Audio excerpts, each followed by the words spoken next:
மின்மினி ஒரு படமும் டெஃபினட்டாக ஒரு டேரக்டருக்கு ப்ரொடியூசருக்கு அந்த காஸ்ட் அண்ட் குரூ அவங்க டெஃபினட்டாக ஸ்பெஷலாக தான் இருக்கும். பட் உண்மையிலேயே இந்த படத்தில் ஸ்பெஷலான ஒரு விஷயம் இருக்குது. என்ன அப்படின்னா இந்த படத்தை வந்து 2015 ஷூட் வந்து ஸ்டார்ட் பண்ணிட்டாங்க. அப்போ லீட் ஆக்டர்ஸ்லாம் வச்சு. ஆனாலும் 2024 தான் ரிலீஸ் ஆயிருக்கு. அப்படி என்ன ஒரு நடுவில் ஏதாவது பிரச்சனையா, ஃபைனான்ஸ் ஏதாவது லாக் ஆகிடுச்சா அப்படின்னு கேட்டிங்கன்னா அதெல்லாம் ஒன்றுமே இல்லை. 2015 ஸ்டார்ட் பண்ணும்போது இந்த படத்தோட லீட் ஆக்டர்ஸ் வந்து டீனேஜ் தான் இருந்தது.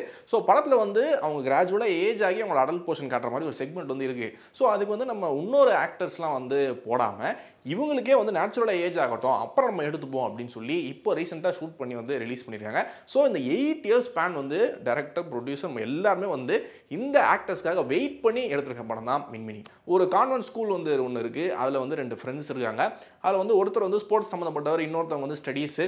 இந்த கரடுமுரடான ரிலேஷன்ஷிப் அப்படின்றது ஃப்ரெண்ட்ஷிப் ஸ்டேஜுக்கு வரும்போது அங்கே ஒரு ஆக்சிடென்ட் நடந்து அதில் ஒரு ஃப்ரெண்ட் வந்து இறந்துடுறாரு. ஸோ இன்னொருத்தர் மட்டும் சர்வைவ் ஆகிறதுனால இவருக்கு வந்து ஒரு கில்ட் இருந்துகிட்டே இருக்குது. ஸோ அவரோட ஐடென்டிட்டியை இவர் வந்து எடுத்துக்கலாம் அப்படி, அதுதான் நம்ம ஃப்ரெண்டுக்கு பண்ணக்கூடிய ஒரு மிகப்பெரிய ஒரு விஷயமா இருக்கும் அப்படின்னு சொல்லி அவரோட ஐடென்டிட்டியே எடுத்து தன்னோட ஐடென்டிட்டியாக மாற்றிக்க வந்து இவர் வந்து ட்ரை பண்ணுறாரு. ஸோ அந்த ப்ராசஸில் தான் யார் அப்படின்றதையே மறந்து போய் ஒரு தேடலில் வந்து ஹீரோ வந்து போயிடுறாரு. ஸோ தன்னைத்தானே இவர் தேடி கண்டுபிடிச்சாரா இல்லையா, இதில் எஸ்தர் அனில் எங்கேருந்து வராங்க, இவங்க 3 பேரோட லைஃப் வந்து எங்கே வந்து இன்டர் கனெக்ட் ஆகுது அப்படின்னு சொல்லக்கூடிய படம் தான் மின்மினி.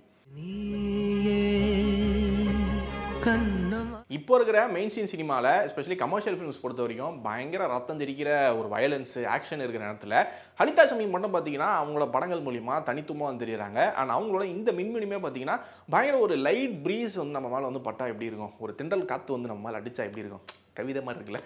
உண்மையிலே படமே அந்த அளவுக்கு தான் வந்து இருக்குது. பயங்கர லைட் ஹார்ட்டடாக ஒரு ஃபீல் குட் டோன்லேயே தான் வச்சுருக்காங்க. அது இவங்களுக்குன்னு ஒரு தனித்துவத்தை வந்து டெஃபினட்டாக உண்டாகுது. அது படத்துக்குமே ஒரு மிகப்பெரிய ப்ளஸ்னு சொல்லலாம். அண்ட் இந்த படத்தில் நடிச்சிருக்கக்கூடிய பிரவீன் அண்ட் கௌரவ் இவங்க 2 பேருமே பார்த்தீங்கன்னா பூவரசன் பிபிலேயே வந்து பண்ணியிருக்காங்க. படத்துக்கும் இந்த படத்துக்கும் பூவரசன் பிபிக்கும் ஒரு இன்டெரக்டாக ஒரு கனெக்ஷன் வந்து இருக்கும். ஹலிதா ஷமீம் யூனிவர்ஸ் என்னவோ அப்படின்னு தெரியல. பட் அந்த 2 பசங்களுமே இந்த படத்துலையும் அவ்வளோ சூப்பராக நடிச்சிருக்காங்க. பிரவீன் பொறுத்த வரைக்கும் அவர் ஃபர்ஸ்ட் ஹாஃப்ல மட்டும் தான் ப்ரிடாமினெண்ட்டாக வருவார். பட் அவர் வர்ற போர்ஷனில் அவ்வளோ சூப்பராக வந்து பர்ஃபார்ம் பண்ணியிருக்காரு.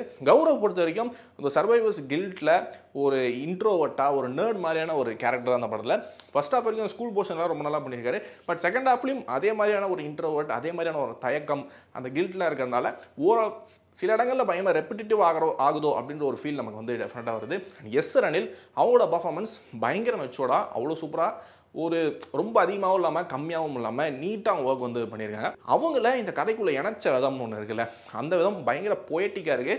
ஸ்பாய்லர்ஸ் காரணமாக அதை வந்து நம்ம சொல்லலை, படத்தில் போய் எக்ஸ்பீரியன்ஸ் பண்ணுங்கள். தெரியுற வெளிச்சத்தை விரும்ப மாட்டாங்க, ஆனால் இந்த வெளிச்சம் அவனை ஒன்றுமே செஞ்சிடல. படத்தோட இன்னொரு மிகப்பெரிய பாசிட்டிவ் நம்ம ஏஆர் ரஹ்மானோட டாட்டர் கதீஜா ரஹ்மான் அவங்களுடைய பேக்ரவுண்ட் ஸ்கோர் அண்ட் சாங்ஸ். குறிப்பாக பேக்ரவுண்ட் ஸ்கோர் அவ்வளோ ஃபினாமினலாக வந்திருக்கு. எங்கேயுமே இந்த நாய்ஸு இந்த இறைச்சல்லாம் இல்லாமல் அப்படியே பீஸாக பயங்கர வந்து ஒரு சோல்ஃபுல்லான ஒரு மியூசிக் வந்து கொடுத்துருக்காங்க. படத்தில் இருக்கிற நிறைய முக்கியமான சீன்ஸ் எல்லாம் கதீஜா ரஹ்மான் வந்து பயங்கரமாக எலிவேட் பண்ணுறாங்க.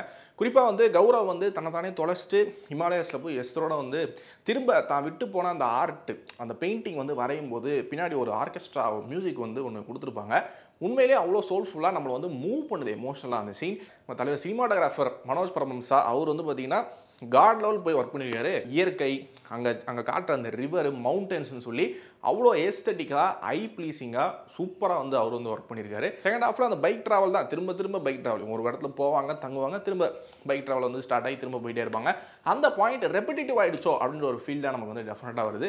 பட் ஸ்டில் ஹலிதா வந்து எங்கே வந்து இந்த படத்தை வந்து தூக்கி நிப்பாட்டுறாங்க அப்படின்னா இவங்க ட்ராவலில் மீட் பண்ணுற மனிதர்கள் பாசிட்டிவாகவும் சரி நெகட்டிவாகவும் சரி எல்லா மாதிரியான மனிதர்களுமே அவங்க வந்து மீட் பண்ணுவாங்க. குறிப்பாக ஒரு சின்ன பையன் அவனை வச்சு ஃபோட்டோ எடுக்கணும் அப்படின்னு சொல்லி ஒரு சின்ன ஒரு எமோஷனல் ட்ராமா அங்கே வந்து நடக்கும். அது அவ்வளோ சோல்ஃபுல்லாக இருந்தது.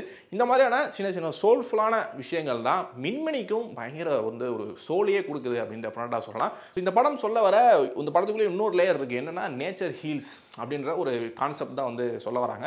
நீங்கள் வாழ் மாதிரியான படங்கள்லாம் பார்த்தீங்கன்னா அதுவுமே அந்த ட்ராவல் வச்சு தான் டீல் பண்ணுது. ஸோ அப்போயே நீங்கள் வந்து கெஸ் பண்ணிடலாம் இந்த படத்தில் இன்னொரு லேயர் என்ன அப்படின்னு சொல்லி. பட் நெவர்தலெஸ் ஹலிதா ஷமீமோட இந்த மின்மினி அப்படின்றது டெஃபினட்டான ஒரு சோல்ஃபுல்லான ஒரு எக்ஸ்பீரியன்ஸ்.